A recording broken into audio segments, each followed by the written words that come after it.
আমার শ্রীমতী রাধিকার বামে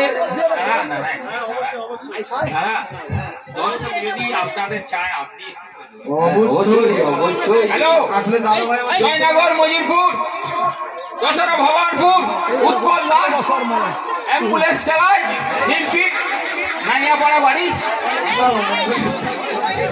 দাদা দিদির গানের সন্তুষ্ট হইয়া 50 টাকা উপহার করলেন।